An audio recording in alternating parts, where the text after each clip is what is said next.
We never know when life might throw darts at us. All of us are hit at some point. That's when we find how amazingly strong and powerful we are. My guest today, Amy Warcup, is one of those warriors that went into battle when hit with a serious health challenge. She won, and today she is dancing with life. Her story is extraordinary, and I'm excited she's sharing it with us. So let's get started. Welcome to the Youthful Older Yogi podcast. I'm MJ Waddell, your yogi host and founder of Share Yoga. I've been practicing, teaching, and loving yoga for over 25 years.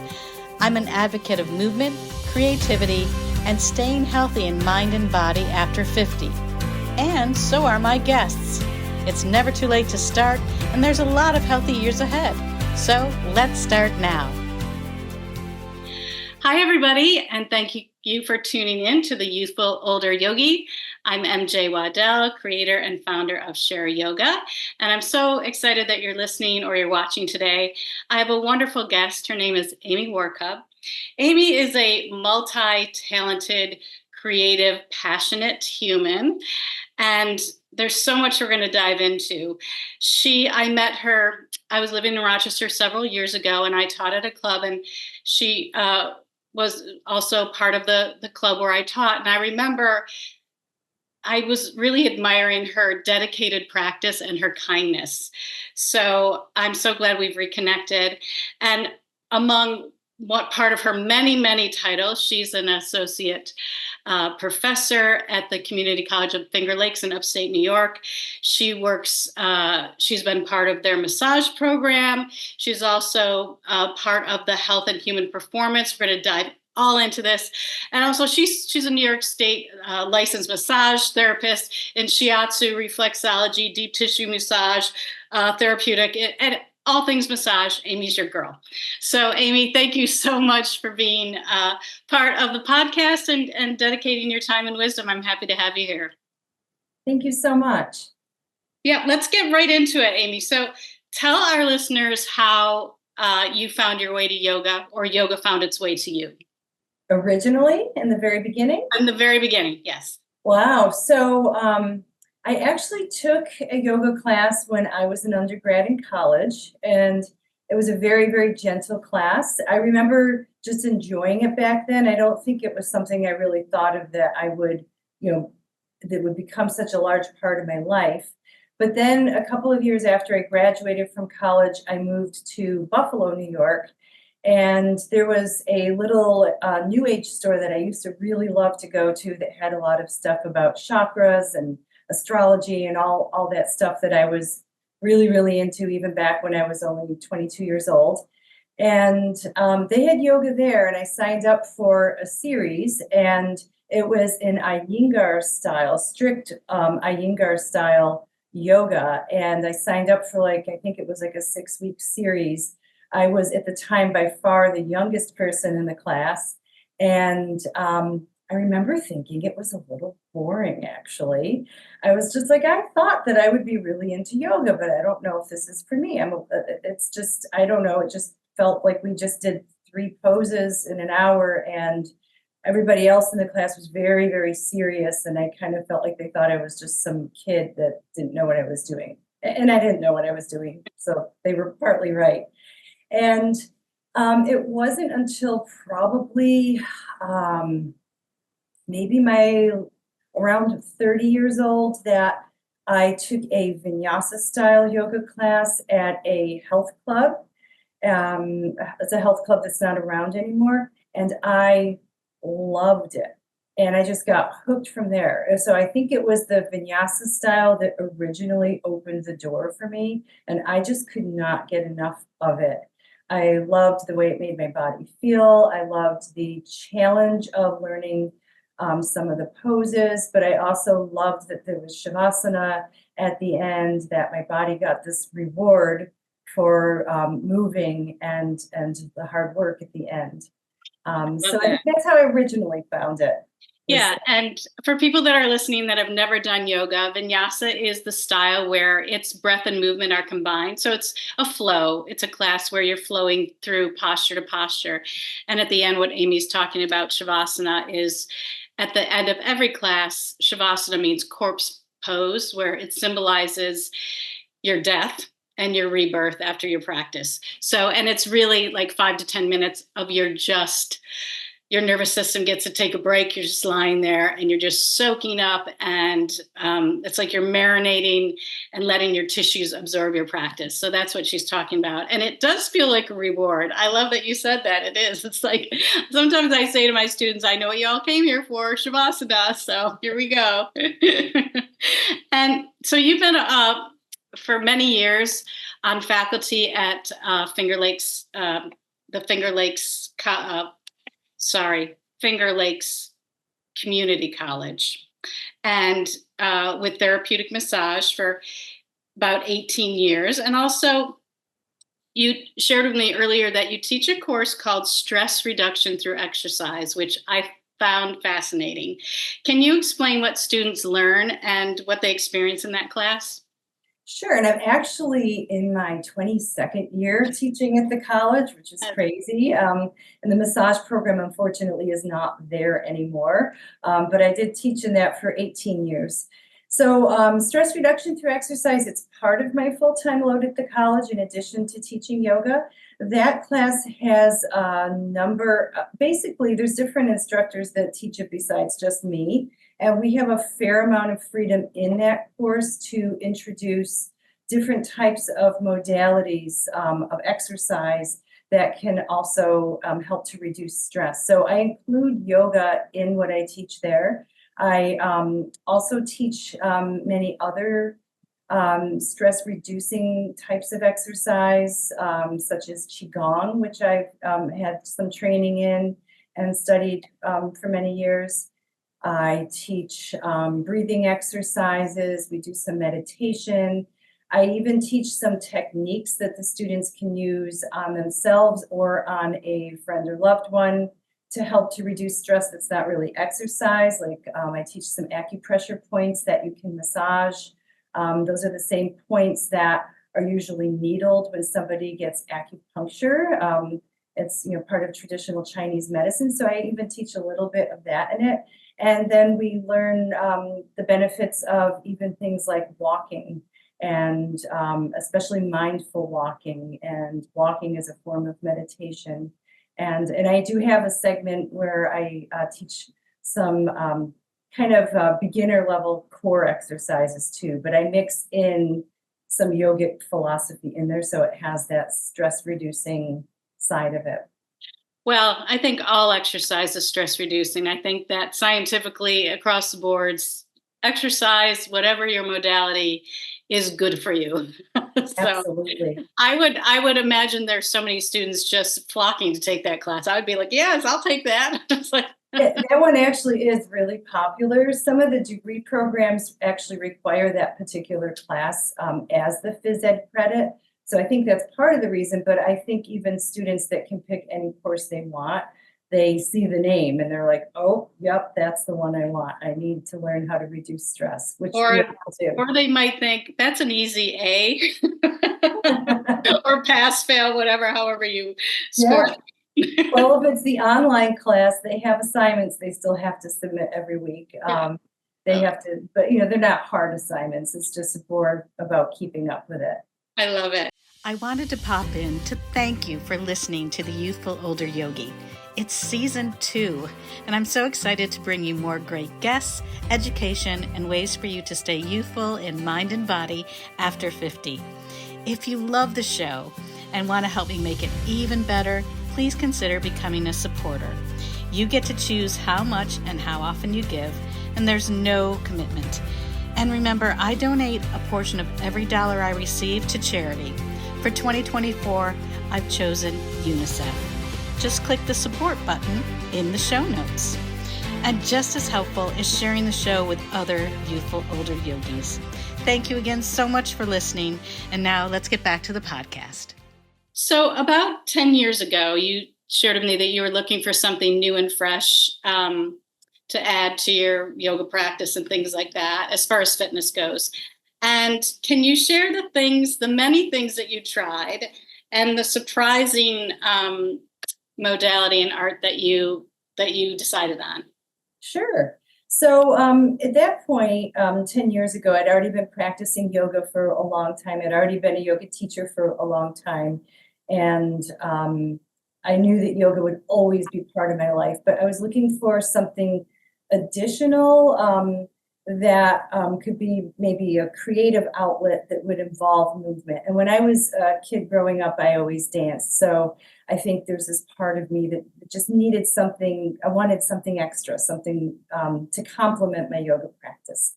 And so I tried all different kinds of things. I tried Zumba classes, which they were fun, but it felt a little bit like Latin dance on steroids to me. It was a little hyper for me.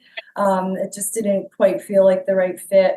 I tried aerial arts, and I loved the class when I took it, but then for about a week afterwards, it was painful to even reach forward to grab my toothbrush because it just was so strenuous on the upper body.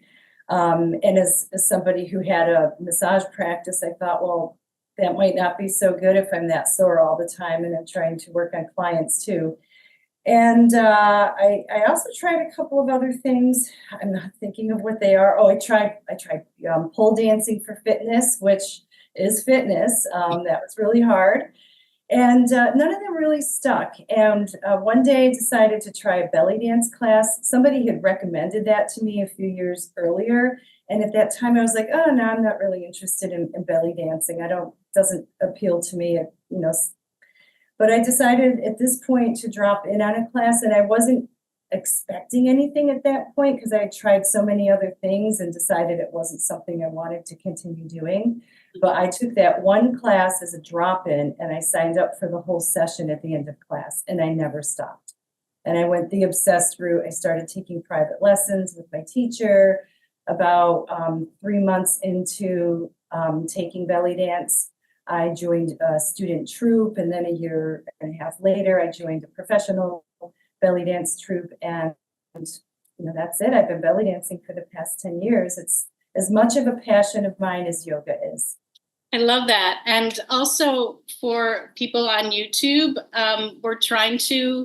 my editor, I'm going to try to add a link where you can actually see some of Amy's beautiful dancing and incredible control. And it's such an art form. I'm not going to give away what you might see, but it is just fascinatingly beautiful and athletic and creative and artistic. It's all wrapped up together. So I'm glad it found you, or you found belly dancing. I am too, and I'm very grateful to the cultures of the Middle East, because belly dancing is actually a term that we've created in Western cultures, but it was originally known as Raqs, sharqi in Egypt, and there's many other Middle Eastern countries too where belly dance comes from, and it is beautiful. And there's dozens and dozens of different styles of belly dance, just like there's many different styles of yoga.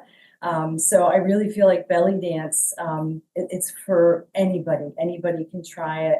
And, for women, all ages, shapes, sizes, you don't have to be a woman. Men do belly dancing too. So it is a beautiful art form. It's inclusive, like yoga, like all disciplines should be. It's like, yes. So I love that that you're doing it and that you're sharing your gifts. It's really, really lovely. I'm going to shift to 2020, which was not fabulous for you or for many. And there was some things happening with your health at that time. And you shared with me that something felt very wrong. And although test after test came back and there was no apparent reason for your concern, but you listened to your intuition, and through a friend's advice, you took yourself to, I think, an emergency, an ER, and for a scan. And can you share with our listeners what happened from there? Sure. So I had been not feeling quite right, actually, for a number of months. It got progressively worse over time. I would get full really fast. I would eat like 2 bites of food and get full. I was getting stomach aches a lot. And I just thought at first I had a food allergy or digestive issues. I had gotten tested for all kinds of food allergies. I had, colonoscopy. I had an upper GI test, and everything came back normal. And I kept feeling more and more sick. And then it was like during COVID, during lockdown, I think I was so busy and constantly on the go before that. And during lockdown, I really was starting to notice my body a little more. And the thing that was really noticeable is that I was getting more and more bloated, like abnormally bloated, to the point that I looked pregnant. And people thought I was pregnant. People would ask me, strangers would ask me how far along I was. And before I knew what was wrong with me, I said, I'm not pregnant. And I was 52 years old at the time. Right. I'm a little too old, but I'm also not pregnant. But I was also very self-conscious because I was barely eating, and my stomach was getting bigger and bigger, even though I was like almost like practically starving at that point because I couldn't eat.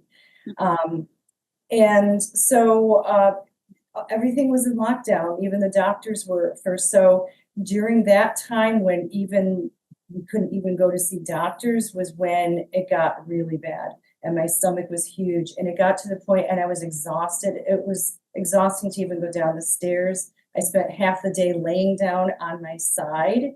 Like sometimes on my living room floor, I would come downstairs and just lay down for like an hour because I was so exhausted. So yeah, I checked myself into emergency department at was it Highland Hospital in Rochester. And my friend who's a nurse suggested that to me because nobody could see me. And the doctors were just coming back into the office, and I was told it was going to be about a 6-month wait to get a CT scan if I scheduled it. So CT scan, I waited 9 hours for it. And as soon as it was done, within like 10, 15 minutes, the doctor came right down into my little curtained off area and said to me, we're pretty sure from the results that you have advanced stage ovarian cancer. Just kind of said it really straightforward, just like that. And I was in complete shock. Because I'm somebody who looked at the ingredients of my food most of my adult life. I was always really into health food and yoga, and tried to take really good care of my body. And I bought a lot of even organic like body products and body lotions and stuff. So I just was like, what did I do wrong? How could this have happened to me? Yeah. And it was terrifying. And because it was COVID, my husband couldn't be with me. I didn't have anybody with me. I was all alone. Mm-hmm. So yeah, that was really shocking and really hard. And because it was symptoms don't show for ovarian cancer, rarely, extremely rare. They usually don't show until it's stage 3 or stage 4. And the symptoms can be so many other things. And so usually when it is caught like mine was, it is late stage. So I had to be fast that I saw an oncologist and started treatments. Mm-hmm. I'm so, saying I'm sorry is like crazy. But we don't know what to say. And what you said about, why is this happening? What did I do wrong? Well, of course, nothing. But I can understand that, when you live a healthy lifestyle, or you hear of people that perhaps, they're athletes and they have heart attacks or something, or they have, and it happens. It sucks. It's horrible. But the good news is you're doing well, and Yes. which is the good news. It was, I'm sure, hell getting to where you are now. You had shared with me some of the really, really difficult moments with treatments and chemo. And you also said, while you're going, I asked, while you were going through treatments, did yoga and meditation, how did they fit in, if at all?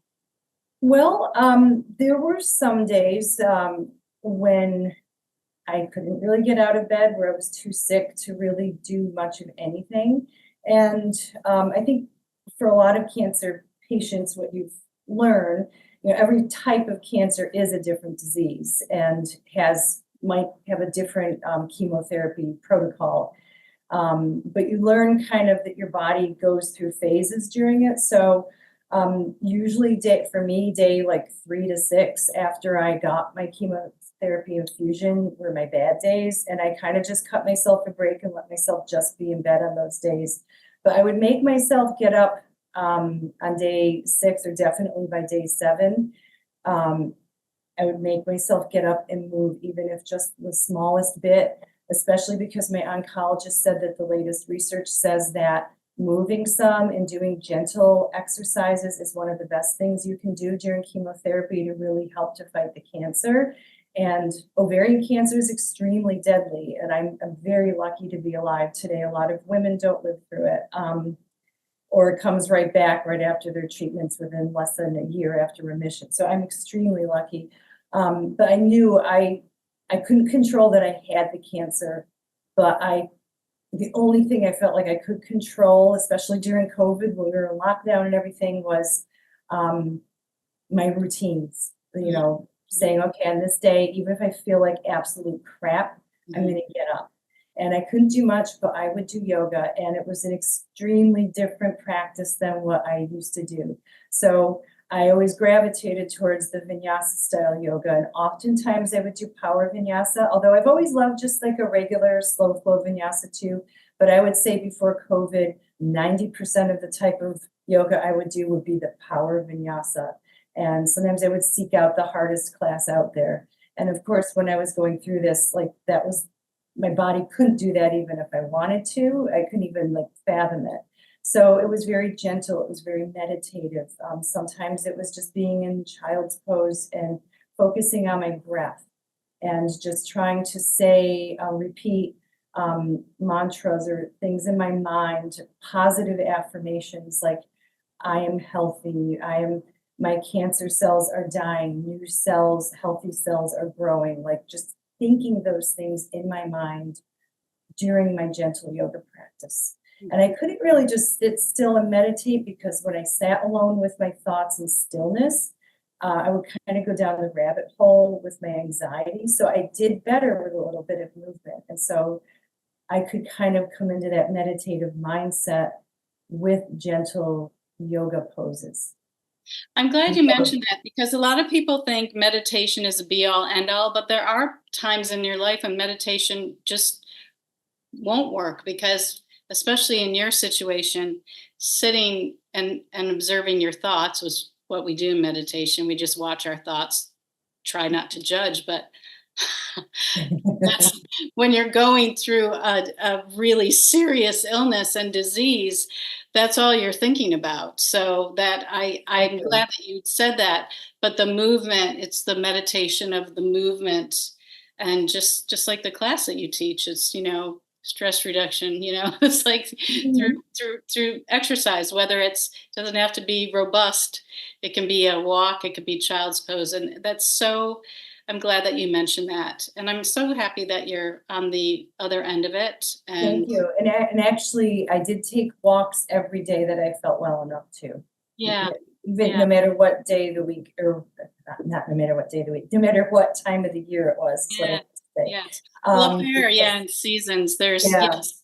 And so walking was a big savior, but I would say yoga did so much for me during my cancer treatments, and it's changed my yoga practice forever, because I still practice vinyasa. I still do some power. I don't do nearly as much as I used to. I'll do 1 or 2 power vinyasa classes a week, and usually that's it. I like to do more slower flow and more meditative. And I also like to do some strength training and other types of exercise too, to keep my body strong. Yes, well, you need it for your belly dancing, because that is not easy stuff. Yes, I definitely, yeah. And being in menopause now too, being older, it's one of the best things we can do for our bodies is to stay strong. Yeah, you don't have to tell me. That's why I'm doing this podcast. I'm trying to encourage everyone. Just keep moving. You don't have to belly dance. You don't have to do power vinyasa. Take a walk every day. That's exactly. Yes. And then you also shared with me that actually you felt in in ways that the year after all your treatments was actually harder for you to readjust. And in what ways can you explain how was it a readjustment of body? Was it a readjustment of thoughts? Or can you just expand on that a bit? Yeah, and I mean, maybe it hard in a different way, because certainly going through the treatments and everything was awful. But at the same time, I was kind of an autopilot too. I was just like, it's like there's the, chemotherapy infusions, and then there's the surgery, and then there's the recovery from the surgery. And it was kind of like boom, boom, boom, one thing after the next. And so I was on this very regimented schedule with my treatments. And so it's like as scary and as terrifying as it was, I had, I had that constantly going on. But the year after, I was put on a maintenance treatment drug called olaparib, or Lynparza is another name for it. And it's kind of a newer treatment drug for ovarian cancer survivors. Not all women that have ovarian cancer can take it, but according to my blood work and the tests that were done, I was eligible for this treatment drug, which I was very grateful for. And the protocol is to be on it from 2 to 3 years, but it had to be hand delivered to my house because it couldn't even be handled in a pharmacy, because it was basically like a chemotherapy pill, so to speak, and it was too dangerous to even be handled in a regular pharmacy. And it made me feel really sick. It was really hard. It also made my white blood cell, and my red blood cell count both really low. And so I was extremely immune compromised. And it was kind of immediately post-COVID. So people were just getting back out into the world. Some people were really anxious. There was that mask feud going on where some people like couldn't wait to take the mask off. And for me, I was terrified. It was terrifying for me to go out in public. But I was lonely, and I missed people, and I missed my friends, and I saw the rest of the world who also went through a really hard time during COVID, and many people went through depression. They were like, yay, we're back with our friends, we're doing stuff together. And I would try to go out, and if I even touched a surface that had a virus on it, I would get sick. It seemed like every single time I went out, I would get sick. If a friend had a potluck at their house, I was getting sick because I was sharing the food handles, anything that has any type of a virus or germ, which most of us are immune to and would not get anything from, it would make me sick. So then if I went somewhere where people were sharing food, I had to actually ask if I could go through the line first and get my food before everybody else, because my oncologist said it's the only way it would be safe for me, because it wasn't safe for me to be sharing food. So it was just bizarre, and I just didn't feel good, and I spent a lot of time in my bed. And I just remember thinking that I thought when I would be in remission that I would just get to like go back to my life again, and that's not what happened to me. And I think the other part that was hard is that when I was going through cancer treatments, people in the outside world were, even during COVID, I had people I didn't even know or hardly knew sending me cards. People were so supportive, and I was so moved by it, and it meant so much to me. But then once I was, considered like in remission, and they call it NED, no evidence of disease. It's not really cancer free, but like no evidence of disease. They're kind of like, oh, she's fine now. It's like back to normal. And I wasn't back to normal. I was not okay. I was very sick, and it was really hard. So I also didn't have that support coming in from outside. And it wasn't because people didn't care about me. It's just that people thought I was fine. And I think for most people that go through an advanced stage cancer, and I'm not saying if you go through a earlier stage cancer that it's not hard too, but I think the more advanced, probably the more harsh the treatments, the longer the recovery time for your body afterwards. For most people that go through it, that first year your life never completely goes back to how it was before. It's just different. And in some ways, I think we become more grateful and grow from it too, if we choose to do that. But that first year when your body's recovering, it can be really hard. But that maintenance therapy drug was the main reason I was so sick. Mhm. hard. I was taken off of it early because it can cause leukemia, and it was making my blood count so low that my oncologist was concerned. But she was on medical leave for more than 6 months herself. She was away for a while, and so the nurses had to just kind of keep up with it, whatever the protocol was when the oncologist was still there. And so I was getting sicker and sicker and worse and worse while she was gone. So as soon as she came back from her medical leave, she took me off of it. Yeah, it's I think most people today have know someone that's had cancer. I don't think anyone doesn't know someone or they've had it themselves. And Absolutely. so I always this question, it's like my sister just went through cancer. She's okay, but it's always a very uncomfortable thing for the person not going through it. How do we, and maybe you can tell us, what is the best thing we can do or say or not say to someone that's going through it? Because sometimes people can say like really stupid stuff, not out of malice or anything. We just don't know what to say or what to do. So, in your experience, what was most helpful to you in how people communicated or what actions they might, demonstrate to you? Sure. I think for me, I think maybe every individual might have different needs, but all I can speak is from my personal experience. Just knowing that people cared about me and they were there for me and loved me was all I wanted. Hmm. I just wanted to know, like, the little things. I had one friend that would just call me on the phone at random, like at least once a week, just to say hi. And it just like to this day brings me to tears, like remembering that, because that was meant a lot to me, just to have somebody reach out and just say, hi, I'm thinking of you, how are you? um, and cards, people sent cards, they meant so much to me. And again, during COVID, all the more reason. It's like, I couldn't see people, and so that kept me connected to people.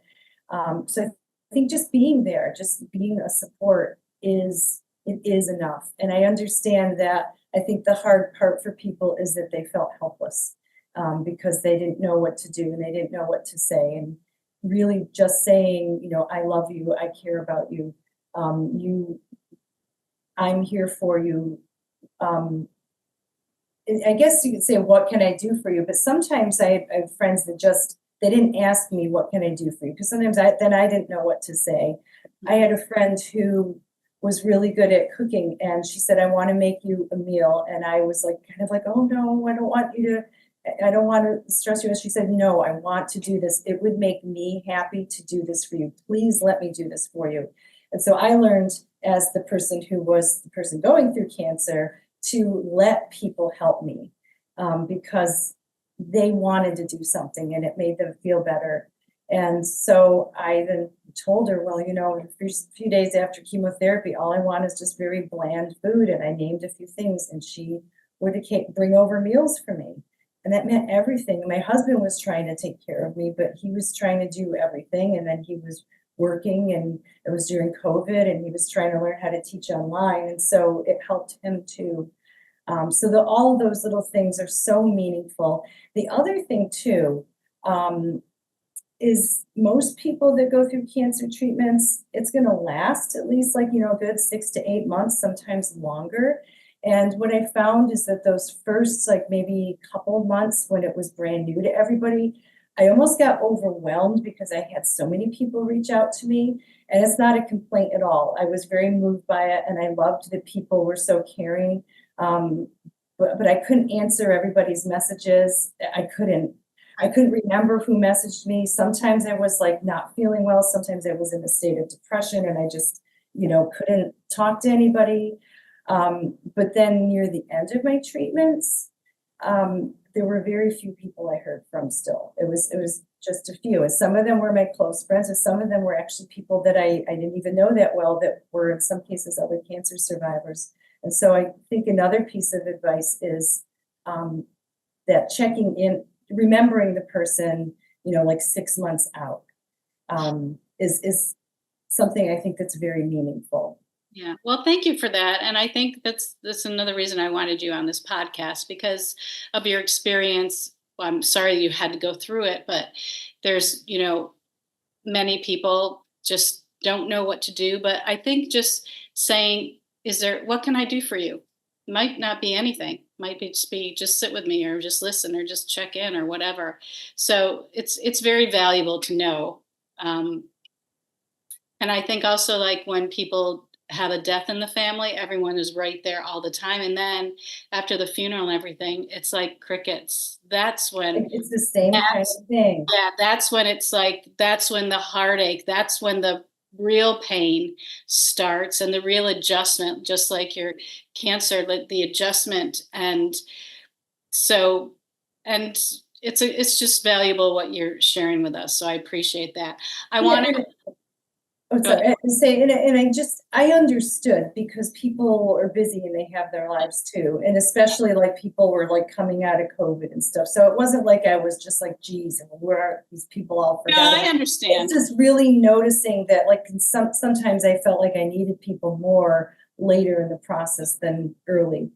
I get it. Just like with that comparison with someone having a death, I think is a good comparison. Yeah, I think also, like, divorce, when people get divorced and they think the divorce is final, everybody's fine, but maybe not. So and any type of loss, a physical loss, which, the loss of your physicality for that time, and the loss of your life, literally, for a couple of years, it's huge. And then on the other side of that, there's so much. The body wants to heal. I always tell people that the body is amazing. Yes, we have good protocols and therapies today, thank goodness. But the body wants to heal. If your mind can just hold on to that, and I hear so many of my contemporaries complain about their aches and pains, and I'm like, you just keep complaining about it. That's all you're going to focus on. It's like, so. It's interesting you say that, because I tend to get sciatica a lot on my left side, and this is something I've been dealing with for years. I have scoliosis, and then I'm getting older too, so that's just always been my area. That's the ouchie area. And just the other day, actually, like a couple weeks ago, it started hurting me really bad, and the more it just like kind of came back for whatever reason, probably some exercise or something I did, and I kept thinking about it one day, and I was getting so frustrated about it. And the more I thought about it, the more it hurt. And I caught myself. I'm like, I'm obsessing over it. I'm thinking about it. I'm drawing more attention to it. So I tried to purposely take my mind away from it. And it didn't make the pain completely go away, but it lessened it significantly. Well, the mind is also just as powerful as the mind and body. It's the mind-body connection. We talk about it all the time. There's no way you can separate them. No way you can separate. No way. So I love that. I want to ask about,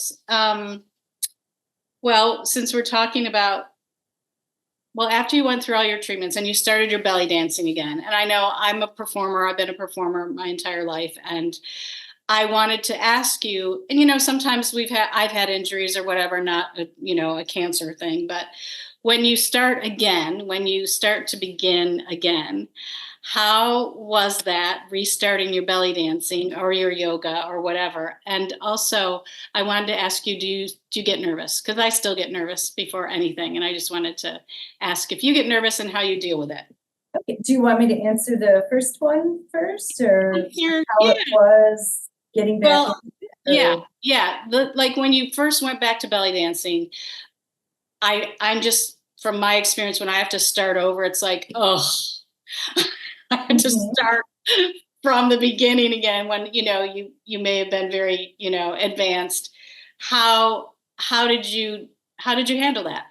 Well, so it was interesting, because when I was going through chemotherapy and everything, I did not want to dance. And even when I tried to make myself, I just couldn't do it. I could not belly dance. I just think I felt ugly. I felt sick. I mean, I was bald. I had all these things going on, and I could do yoga, but my spirit, my soul didn't want to dance.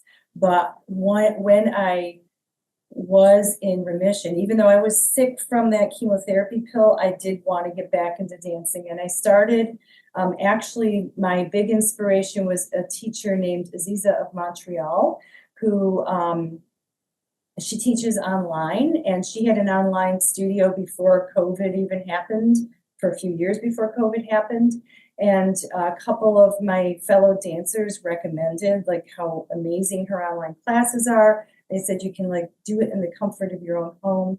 And one of my favorite props is the veil, and she teaches a veil class. And I went to her veil class, and that got me back into it. And it was something I could do at home. I didn't have to worry about, that I was going to get sick because I was so immune compromised. And she just was such a good teacher, and it was so encouraging. And then I signed up to take some private online lessons with her. And we came up, she worked with me to help co-create a choreography. And so that gave me the confidence, I think, to get back into it. So I owe a lot of it to Aziza. I mean, I had the desire, but if I didn't find her, because my beloved teacher who I'd studied with before COVID had retired from teaching after COVID. So I didn't have a teacher anymore either. So I was so glad to have her and to have the opportunity to study online. But then I also decided I wanted to have a benefit. When I went back on stage, I wanted it to be a benefit show for ovarian cancer research. And so that's what I did. I worked with Iron Smoke in Rochester and organized a show for ovarian cancer research. And all of my dancer friends, of course, were a huge part of that because they all volunteered and danced in the show. I had one of my dancer friends was the MC for it. And it was a really incredible experience, but it was my first time being on stage in over 2 years. The interesting thing about COVID, though, is that I was not alone. Most of the dancers, there were only a couple of dancers, or a few dancers, more than a couple, but a few dancers were still performing during COVID, but they were the minority. A lot of the dancers hadn't performed in 2 years, so we were all kind of in the same boat. But for me, it was like the double whammy of like coming back after cancer and, being kind of this new me and, getting back into it. So I was terrified, and I get nervous, and any dancers who know me, they all probably know how nervous I get because I tend to be a nervous wreck every time I perform. Before I go on stage, I'm like, why the blank am I doing this? Like, what's wrong with me? I get so excited about shows and performances beforehand and leading up to it. And then on the day of the show, I'm like, oh no, I'm not doing this. I'm not getting on that stage. And then I go out there and I just start dancing. And once I'm out in front of people, I'm like, well, I'm here now, so I might as well just do it. And then it's fine. It's good that you share that because a lot of people, well, they'll see the finished product. You'll go out there and it looks like you are so confident. And, I've done this my entire life where, yes, it's like the day of or right before. It's like, I'm not doing it. I'm not doing it. And like, well, yes, you have to do it. You performed on Broadway. Well, yeah, but I was being paid. It was my job. I had to do it. So I couldn't. And I think the nerves got more intense the older I got. I think, when I was younger, I was excited, nervous. And now it's like, since I'm leaning into my later years, things have shifted body-wise, vocally, all of this stuff. So it's like relearning. It's just relearning and working with the gifts that you have at whatever age you're at. So that's why I always encourage people, like, it's never, ever too late to start anything, especially if you've got a feeling like, oh, I've always wanted to blank. Well, if you're like on your deathbed and that's a regret. So just try it. It may or may not work out, but just try it and go, well, I tried it. And, I know it's scary. Trust me. I know it is scary. Even starting a podcast was a scary, like, I don't know what the hell I'm doing. But your heart was in it and you did it. And Yeah, it's I fun think for me it's now. just sometimes in life, we just need to step out of our comfort zone and be brave and put ourselves out there. And I find the thought of something is always a lot more scary than actually doing it. Yeah, I agree. I agree So with you. I I agree. know that. So I try to remind myself of that when I'm going through the nerves. But yeah, every time I get on stage, the nerves are bad beforehand. But I'm with you. I'm with you there, Amy. And then, so I'm going to wrap this up, but I just have a couple more questions.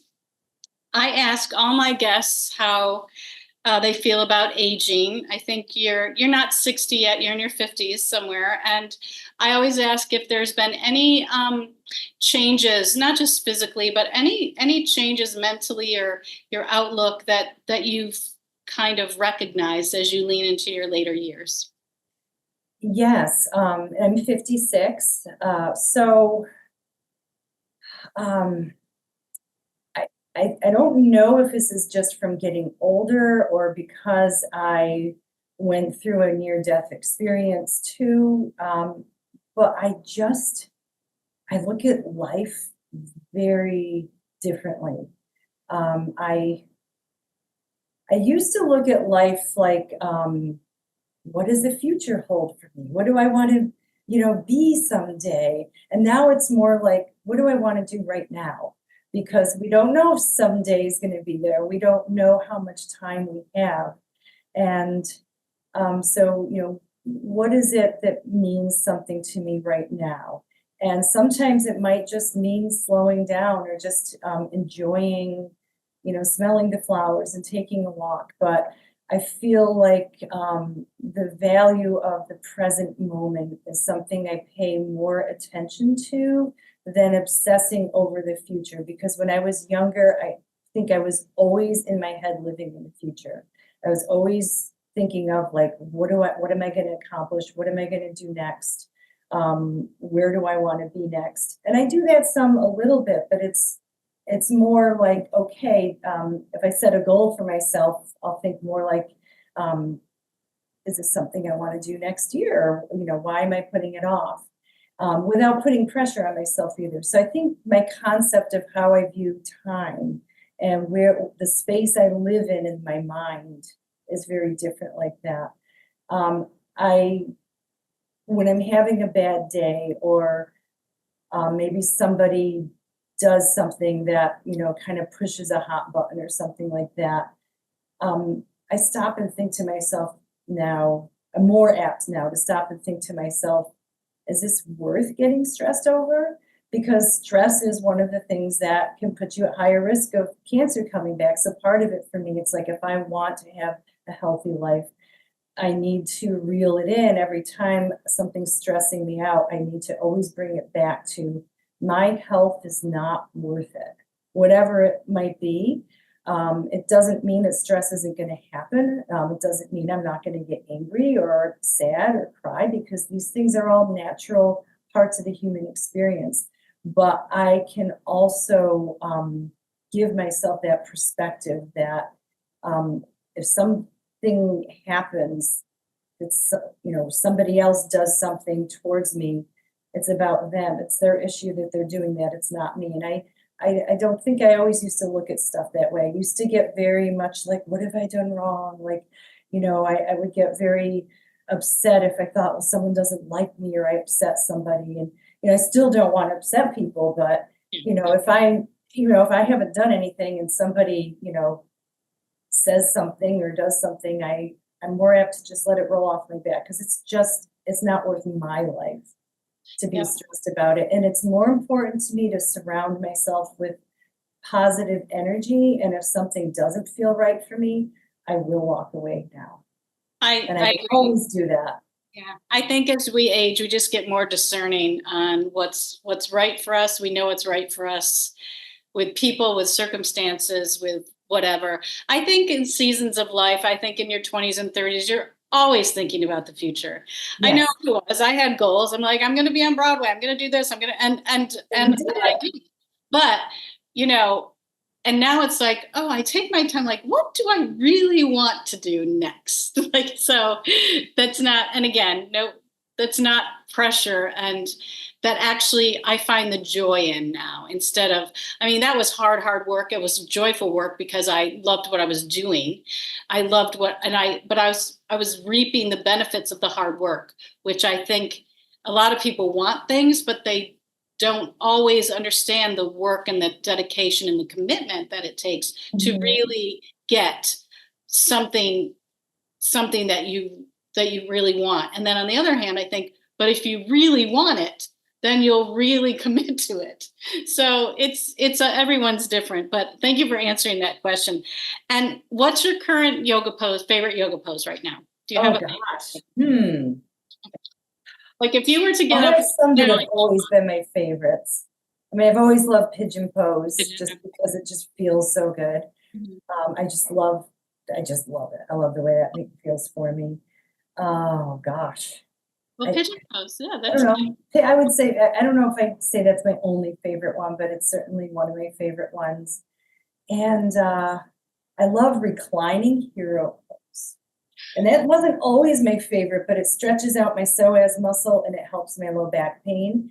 And I don't know why, being a body worker for all these years and even being a yoga teacher, I didn't realize that years ago. I would always do forward folds to stretch out my back and not think about that reclining hero's pose really opening up the front of the body actually helps. Well, I think back. Yeah, I think in most yoga we're in flexion too much. Yes. Flexion. And then in daily life, we're sitting where our hips are in flexion. It's very interesting because now I always do opening, front body opening. And also reclined heroes pose. People, when you see this belly dancing that Amy does, she's like in reclined heroes pose and fish pose and balancing stuff and doing belly rolls. And it is amazing. It's just amazing. I can't wait for people to see it. I always think I'm still such a beginner. I'm just like, sometimes when I have videos, I get embarrassed. I'm like, oh, what do the professionals think when they see that? We're our worst critics. That's always our worst critics because we want to get better. But balancing is one of my favorite things. That and the veil are probably my favorites. Well, you're really good at the balancing. Thank you. And then my last question for you is, typically people ask, knowing everything that you've learned and all of your life experiences, what would you like to tell your younger self? But I like to reframe the question into everything that you've learned and and you've experienced in your life so far. What would you like to tell your future self?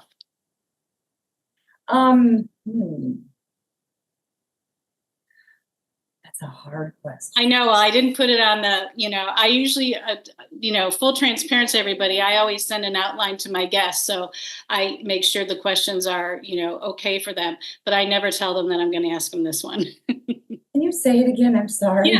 Yeah. So knowing all that you have, learned and experienced in your life, what do you want to tell your future self? My future self. Your future self, not your younger self. Your younger self already learned what they need to learn. What do you want to tell something simple? Don't sweat it. Don't sweat it. Yes. If I want to keep it simple, don't sweat it. Yeah, that's good. Just chill. It's all good. It's all good. It'll all work out. I agree. It'll all work out. Everything's going to be okay. Yeah. That's what I tell me. No matter what it is, everything will be okay. Perfect. Even it is as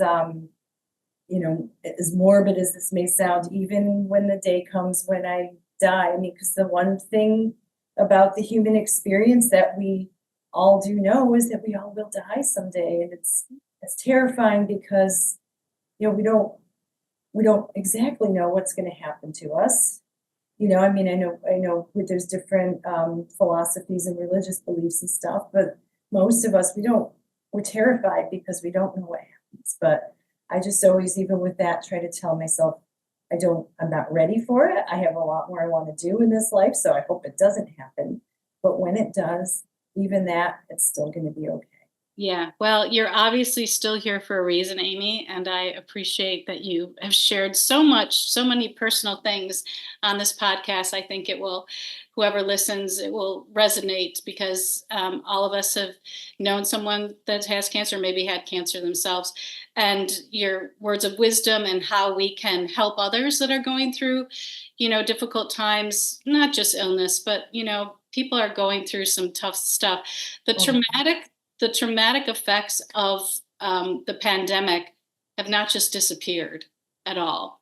So no. there's a lot of people that are still really, really hurting, and a lot of things have changed. So I appreciate you taking the time to be on the podcast, Amy. I'm so glad we reconnected, and just thank you from the bottom of my heart. Thank you so much for having me. I appreciate it. It was a pleasure. You're welcome. Take care. If you're watching on YouTube, please enjoy the artistry and beauty of Amy's belly dancing. This piece was produced by Delana Alexandria, choreographed and performed by Amy herself in 2023 at the Rochester Fringe Festival in Rochester, New York. If you haven't been to the Youthful Older Yogi YouTube channel, find it at youtube.com/@the YOY50. And while you're there, I'd love for you to subscribe. Thanks so much and enjoy.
Thanks so much for listening.